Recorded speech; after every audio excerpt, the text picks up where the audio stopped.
Il existe deux approches pour obtenir ce que l'on désire, la manipulation ou la permission. Opter pour la permission représente une voie spirituelle où l'on permet aux lois de l'univers de réaliser naturellement nos aspirations au lieu de lutter et de manipuler notre environnement pour les atteindre.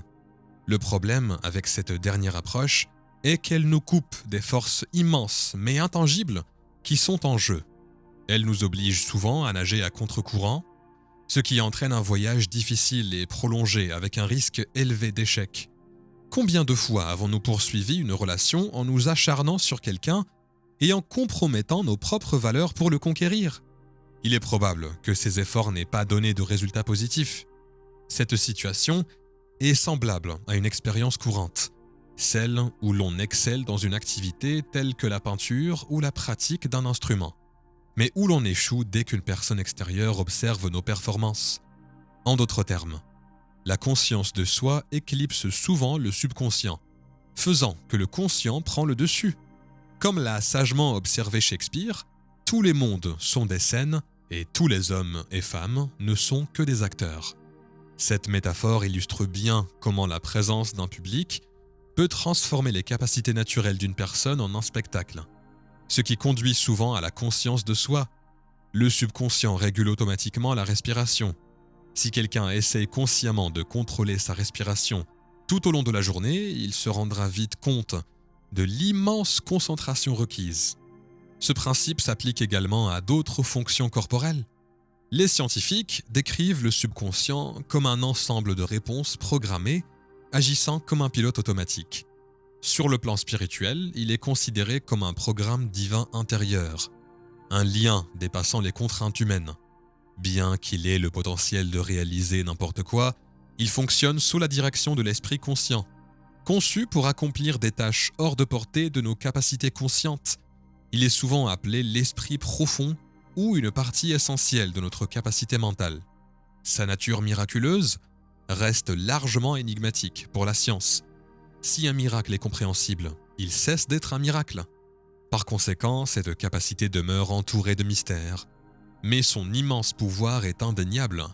L'expérience personnelle a montré que plus on se fie à son subconscient, plus la vie devient aisée. Cultiver des croyances positives telles que l'argent vient constamment à moi, je suis aimé et admiré, je suis en sécurité, conduit à la manifestation de ces affirmations dans la vie d'une personne. Considérons le scénario où tout est activement recherché. Une personne peut se retrouver à courir après l'amour, à distribuer massivement des CV pour un emploi, à rechercher activement de l'argent et des opportunités, à essayer de plier les lois de l'univers à sa volonté, pour finalement se retrouver totalement épuisé par ses efforts. Nombreux sont ceux qui ont fait l'expérience de cette quête épuisante. Cela reflète un parcours commun vers la compréhension de la création délibérée et du fonctionnement de la réalité, accompagné de la prise de conscience que la manipulation de la réalité peut conduire à la fatigue et à une mauvaise santé. Cela fait écho aux paroles attribuées à Albert Einstein. La folie, c'est de faire la même chose encore et espérer des résultats différents. Cette citation illustre la futilité et l'épuisement des efforts continus pour contrôler les circonstances, qui finissent souvent par nous mettre en difficulté, même dans les domaines où nous avons connu le succès par le passé. Moins nous nous fions au subconscient, plus nous nous éloignons des forces supérieures de l'univers divin, de Dieu ou de l'intelligence infinie, peu importe le terme utilisé.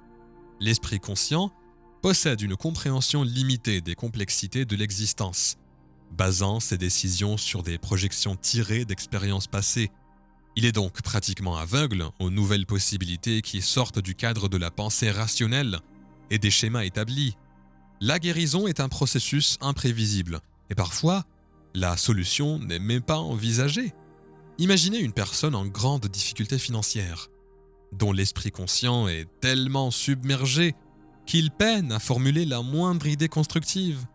C'est un peu comme être enfermé dans une cage où l'esprit conscient exagère l'étroitesse de l'enclos alors qu'en réalité, il serait possible de s'en échapper aisément. Le cœur du problème réside dans le fait que lorsque quelqu'un est au plus bas mentalement, les obstacles semblent insurmontables. Tous les efforts pour trouver une solution semblent vains. Pourtant, une prise de conscience transformative peut surgir. Si les efforts continus ne portent pas leurs fruits, le problème réside peut-être en soi plutôt que dans le monde extérieur. Cette prise de conscience peut entraîner un changement de perspective profond, un peu comme si l'on retirait des œillères. Les problèmes apparemment insurmontables se dissolvent alors sans qu'il soit nécessaire de déployer d'efforts significatifs, révélant que la solution réside dans le changement de soi plutôt que dans le monde extérieur. Faire confiance au subconscient est essentiel. C'est pourquoi il est recommandé de remettre en question son propre état d'esprit, qui tend souvent à obscurir la véritable nature de la réalité. La réalité est bien plus vaste que ce que l'on peut imaginer, conçue de manière intentionnelle pour permettre à la divinité d'explorer d'infinies variations à travers les individus. Le conseil est simple. Lorsque vous interagissez avec quelqu'un de nouveau ou dans n'importe quelle situation, évitez de trop réfléchir. Laissez plutôt les choses suivre leur cours naturel, comme si vous étiez sur pilote automatique. Suivez le courant, réfléchissez moins et concentrez-vous davantage sur le choix des expériences à vivre. Comme le sage Lao Tzu l'a dit, la vie est une série de changements naturels et spontanés. Ne leur résistez pas. Cela ne fait que générer de la tristesse. Acceptez la réalité telle qu'elle est. Laissez les choses suivre leur cours naturel, dans la direction qui leur convient le mieux.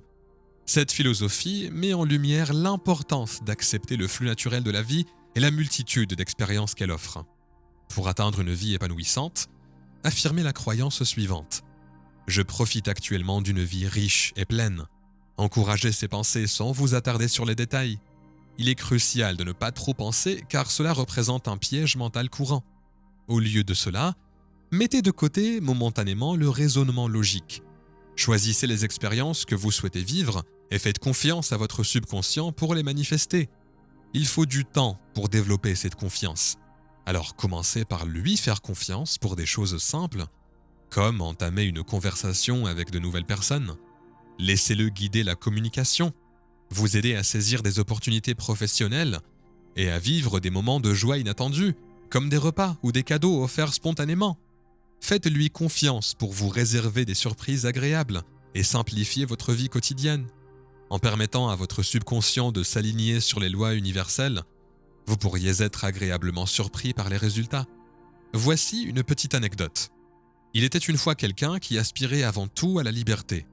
Il y a quelques années, cette aspiration semblait hors de portée. Malgré de nombreux essais, cette personne n'a pas réussi à concrétiser son rêve. Cependant, une transformation s'est opérée lorsqu'elle a commencé à laisser son moi supérieur prendre les rênes de sa vie. En commençant par de petites choses, elle a progressivement appris à faire confiance à cet aspect supérieur d'elle-même. Il l'a encouragée à diriger le cours de sa vie et, avec le temps, les changements ont été remarquables. Cette personne qui se sentait autrefois prise au piège et incapable de prédire son avenir, s'est retrouvée dans un état de liberté qu'elle avait tant désiré. Tout cela s'est produit sans effort, d'une manière que son ancien moi n'aurait jamais pu envisager ou orchestrer. C'est pourquoi nous lançons un appel à tous. Laissez votre moi supérieur guider votre chemin. Commencez par des choses simples, cultivez la foi en cette sagesse intérieure et observez la vie se dérouler de manière délicieuse et inattendue.